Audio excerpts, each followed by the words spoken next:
আপনার বা আপনার ফ্যামিলি মেম্বারের রিসেন্টলি কারোর কি কখনো হঠাৎ করে কিডনি সিস্ট ধরা পড়েছে, বা আপনারা সিস্ট ধরা পড়েছে হয়তো ভাবছেন এই সিস্ট থেকে কি কি কমপ্লিকেশন হতে পারে। চলুন আজকে আমরা ডিসকাস করি কিডনি সিস্ট কি এবং কিডনি সিস্ট থেকে পরবর্তীকালে কি কি হতে পারে।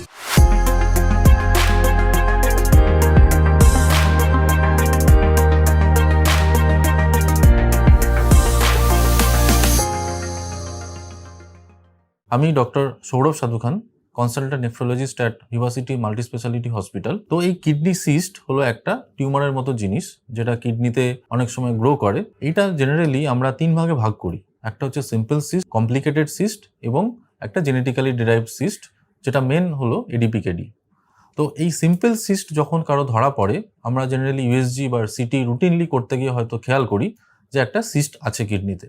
এই সিম্পল সিস্ট কিন্তু খুব একটা চিন্তার কারণ হয় না, এটা নর্মালি নিজের মতো থাকে এবং লাইফ লং এটা থেকে কোনো কমপ্লিকেশন হয় না। কখনো কখনো পেন হতে পারে, তো সেটার জন্য শুধুমাত্র অ্যাসপিরেশনের মাধ্যমে সেই চিকিৎসা করা সম্ভব, এটার জন্য আমাদের কোনো জটিলতা থাকে না। কিন্তু এই কমপ্লিকেটেড সিস্ট বা কমপ্লেক্স সিস্ট কিন্তু আমাদের চিন্তার কারণ হয়ে দাঁড়ায়, কারণ এইটা পরবর্তীকালে কিন্তু ম্যালিগনেন্সির দিকে যেতে পারে। তখন আমরা অফার করি যে সেটা থেকে কিডনি পার্সিয়াল বা কমপ্লিট নেফ্রেক্টমিতে যাওয়ার। আর কিছু কিছু ক্ষেত্রে genetically derived cyst, mainly ADPKD বা autosomal dominant polycystic kidney disease বলে একটি রোগ, যেটা কিন্তু খুব কমন আমাদের দেশে, এবং এইটার একটা ফ্যামিলি হিস্ট্রি থাকে। ধরুন ব্লাড রিলেশনে আপনার বাবা বা দাদু এরকম কারোর হয়তো কিডনিতে সিস্ট ছিল, সেটাই আপনার ক্ষেত্রে হয়তো এখন ডায়াগনোসিস হলো। তো এই ধরনের ক্ষেত্রে আমাদের কিন্তু পুরোপুরি ভালো করে ফলো আপটা খুব ইম্পর্টেন্ট, এবং এখনকার দিনে এই এডিপিকেডি নিয়ে অনেক মেডিসিনস আমরা এখন দিই, যেটাতে কিডনি সিস্টের যে গ্রোথ, সেই গ্রোথটা কিন্তু আমরা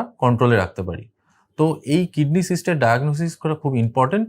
আপনাদের যদি এরকম কোনো সিমটমস হয়, ধরুন আপনাদের পিঠের দিকে ব্যথা হচ্ছে, বা ইউরিন করতে গেলে জ্বালা যন্ত্রণা হচ্ছে, ইউরিনের সঙ্গে ব্লাড বেরোচ্ছে, এবং আপনার ফ্যামিলি হিস্ট্রিতে কারো হয়তো কখনো কিডনি সিস্ট ছিল, তবে অবশ্যই একটা সিম্পল ইউএসজির মাধ্যমে এই কিডনি সিস্ট আপনার ক্ষেত্রে আছে কিনা সেটা ডায়াগনোসিস করার জন্য আমাদের কাছে কনসাল্ট করতে পারেন। এই যে সিস্টগুলো আছে, সেই সিস্টগুলো যাতে ভবিষ্যতে চিন্তার কারণ না হয়ে দাঁড়ায়, সেগুলো থেকে আপনারা নিজেদের প্রোটেক্ট করবেন কিভাবে। জেনারেলি যে ডায়েট, লাইফস্টাইল মডিফিকেশন, সুগার বা আপনাদের অন্য কোনো কোমরবিলিটি থাকলে সেগুলো কন্ট্রোলে রাখার চেষ্টা করা, এগুলো ছাড়াও পিরিয়ডিক্যালি ইউএসজি করা, তাদের সিস্টগুলোকে অবজার্ভ করা যে সেগুলোতে কোনো কমপ্লিকেশন আসছে কিনা, এবং আপনাদের এই ধরনের সিমটমস হলে সঙ্গে সঙ্গে কনসালটেশন করা এবং চিকিৎসা করা।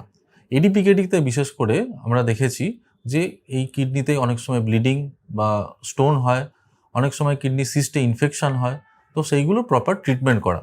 এই এডিপিকেডিতে অনেক সময় দেখা যায় যে আস্তে আস্তে কিডনি ফাংশন ডিরেঞ্জড হতে হতে অনেক সময় ডায়ালিসিস এবং এন্ড স্টেজ রিনাল ডিজিজে মানুষ পৌঁছে যায়। তো সেই ক্ষেত্রে কিন্তু ট্রান্সপ্লান্ট করলে অনেক সময় পেশেন্ট ভালো থাকে এবং সেই কমপ্লিকেশনগুলো অনেক কম থাকে। তো আমরা ডায়ালিসিস এবং ট্রান্সপ্লান্ট এটা অফার করি যখন ইএসআরডি বা এন্ড স্টেজ রিনাল ডিজিজে মানুষ পৌঁছে যায়।